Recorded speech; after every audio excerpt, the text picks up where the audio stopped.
welcome to My Sew Bliss. Today I'm so excited to be partnering with Baby Lock sewing machines and bringing you another sewing tutorial.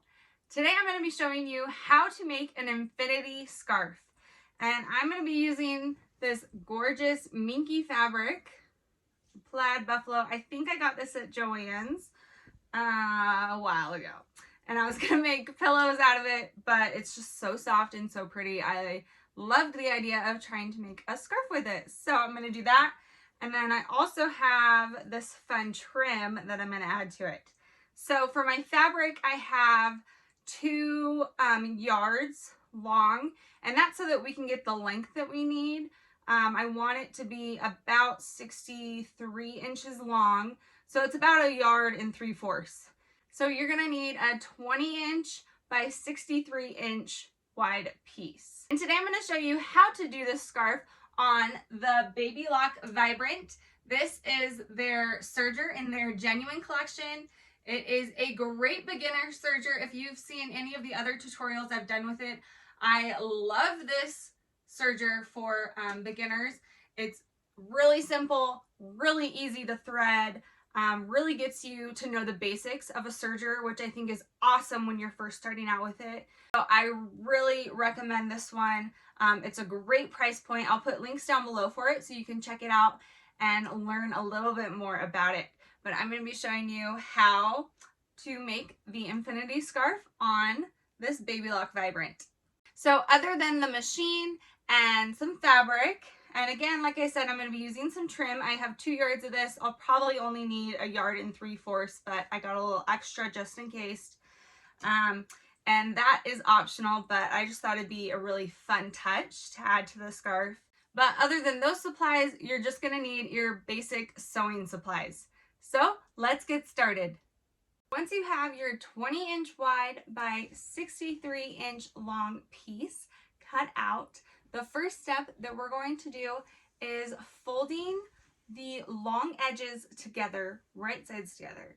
So I'm going to show you with this end, and I'm just going to fold it in half, just like that, all the way down. And you are going to want to pin this. Now, if you're using a trim, just like I am, what we're going to do is we're going to sandwich the trim into the middle. So let me show you how I'm going to do that. So here I have my trim that I'm going to be using. And then here I have my 2 pieces that are going to be matching up and lining up right along here. So I'll have 3 layers. First layer is going to be this back piece, and then I would have my trim, and we're just lining up the raw edge. The balls are going to be right in the middle. Let me see if I can hold it. There we go. Okay. And I'm going to have it hanging over the edges a little bit. Like I said earlier, mine's a little bit longer, which is perfect because then it's just going to be easier to sew. And then once I have those 2 lined up, I'll take my 3rd piece and line that raw edge up and then pin that in place. And I'm going to go down and pin the entire length every 4 to 5 inches, so that way it's nice and secure for when I go and sew, because this fabric is very slippery and I definitely don't want to lose the trim, and I want it to get sewn in there really nicely. So make sure you pin that really nicely, and again, like I said, you're going to leave that at the end, and then I will meet you over at the serger.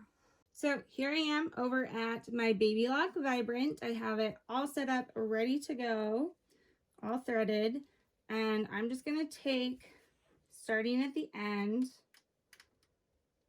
I'm going to have those 3 layers, and I'm just going to lift my presser foot and tuck that under.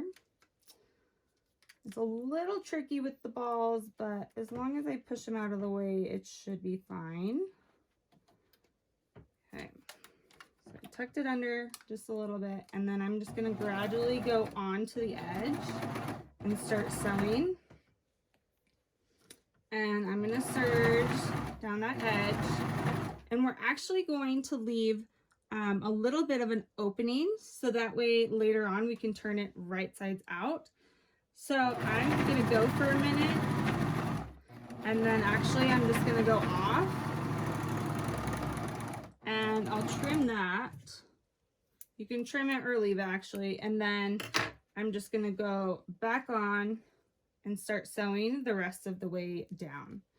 So I'm leaving about a 3 to 4 inch opening right now.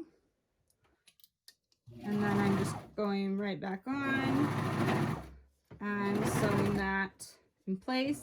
And again, you want to check and make sure that those 3 layers are lined up the entire time, because you always want to make sure that trim is in there. Once you've serged down the length of the scarf, leaving a little opening, now we're going to finish off the shorter edges and create that infinity scarf look. So I'm actually going to take my trim and I'm just going to cut the ends off so that it matches up with the edge.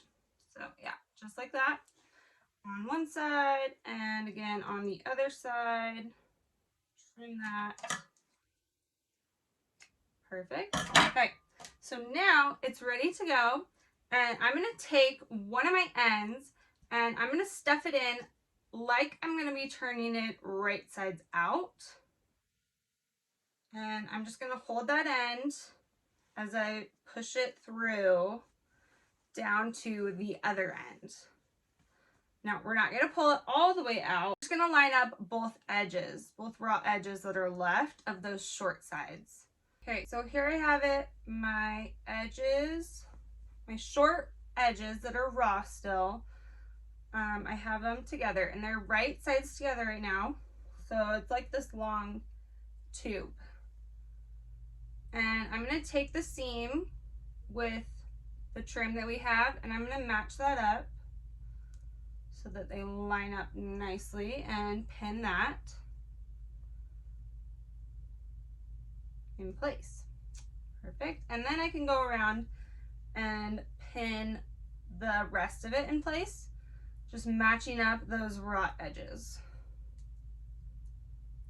So here's my raw edges that I have pinned. I'm going to start right before that seam just to make sure that it lines up nicely. And I'm just going to lift my presser foot a little bit and have it gradually go on. I just want to make sure the ball of the trim is out of the way and make it very tricky to sew if it's not. Okay, so then I should be ready. I'll just gradually serge on and then go all the way around. Mine's curling, so I'm trying to get it not to curl so much. There we go.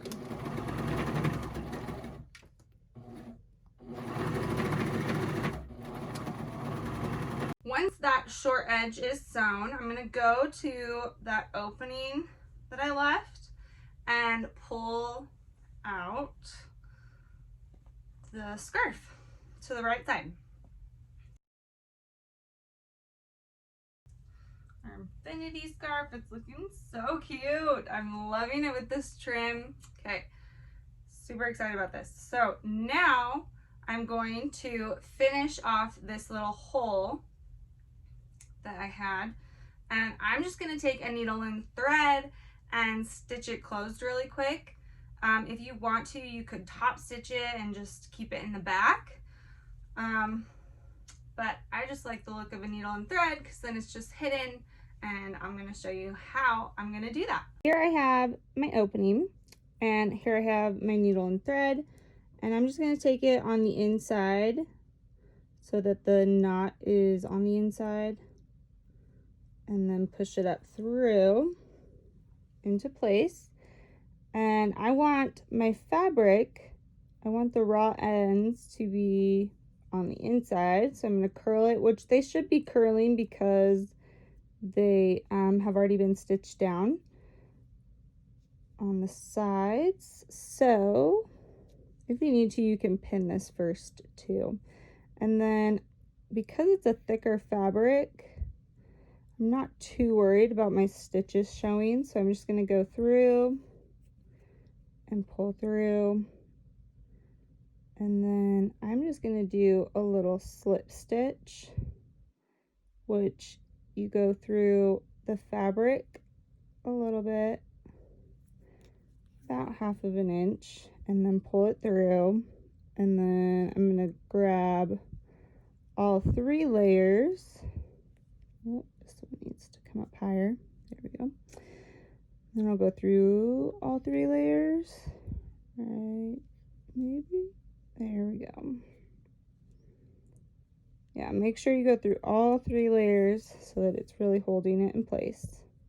And then I pull through, and then I'll do the same thing on this side. I do the slip through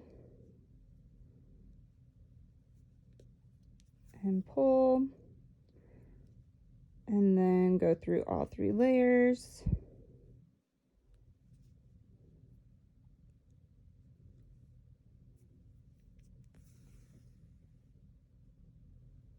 And then slip through on the other side.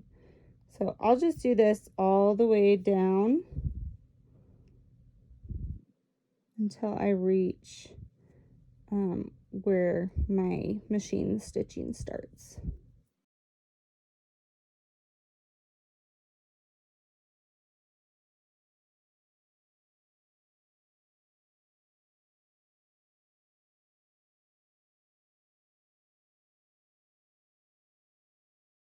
Once you are done stitching that opening closed, you are all done with your infinity scarf. So then I just like to put the seam in the back, like so. And then I do want to make sure the pom-poms are seen. And then I twist it one more time and just adjust as I need it and as I like it. And it is all done. Let's see here. There we go. Now it's twisted. But I really, really like this. I think it's going to be so nice for the winter time. It's going to keep me really warm. And just a really fun detail with this trim on it. I really like that. So I hope you guys enjoy this tutorial. Make sure to give it a thumbs up and make sure to subscribe to see more sewing tutorials. I'll put a link down below so you can check out the Baby Lock Vibrant. Like I said earlier, this is a great serger, especially for a beginner, but really for anyone if you are looking to add a serger to your collection. So make sure you check that out. Again, the link will be down below in the description. If you have any questions or comments, make sure to leave them down below as well. And I will see you guys next time. Bye!